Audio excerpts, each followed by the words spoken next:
Alright, what up? Welcome back. We have a little unboxing vid, but it's not like a camera that I bought.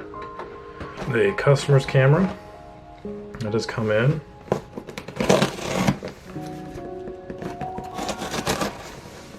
Give it a look-see.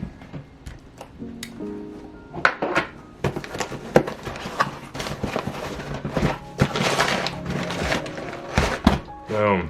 Easy. Canon, Canonet, QL17 G3. You can tell by the numbers where it says all of that, and also by the size.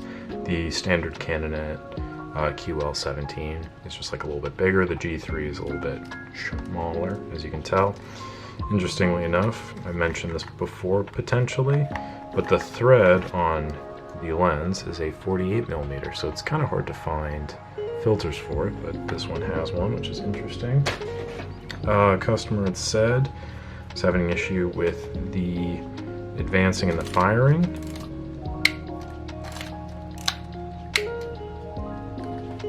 So we'll take a look at that. There also does appear to be a lot of mold in the lens element. There might be, you can kind of see glimpses of it there.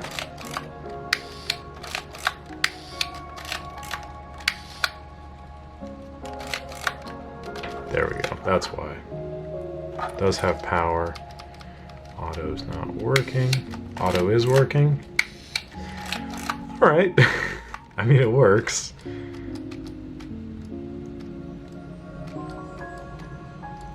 Yeah, it was working. That's interesting. Okay. Let me see.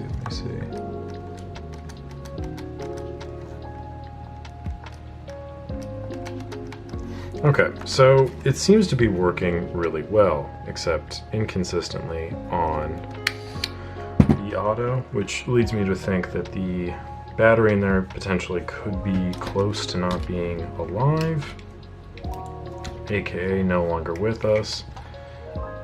Looks relatively good. We'll check voltage on it right now.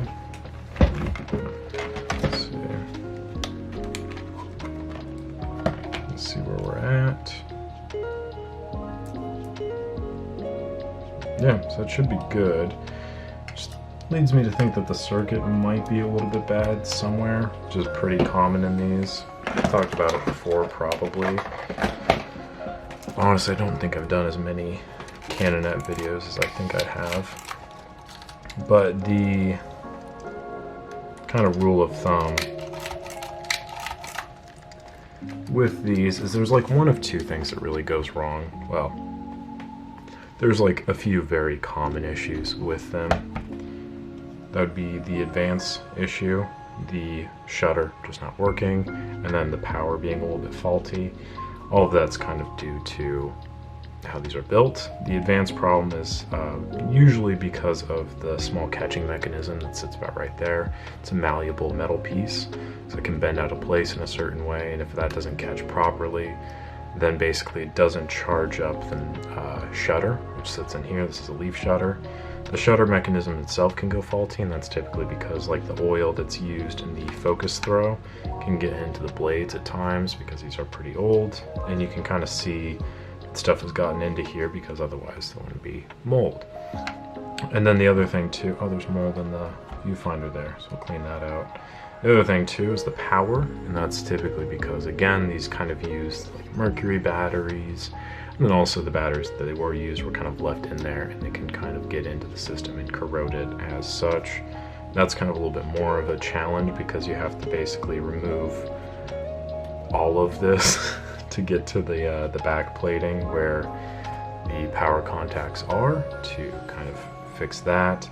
It's a bit of a challenge. I'm gonna message the customer to confirm that I got it, and then to run my preliminary test by them so far.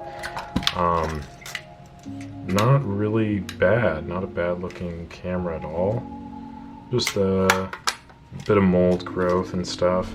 Don't know how cleanable that element is. That is very cleanable, it should be at least.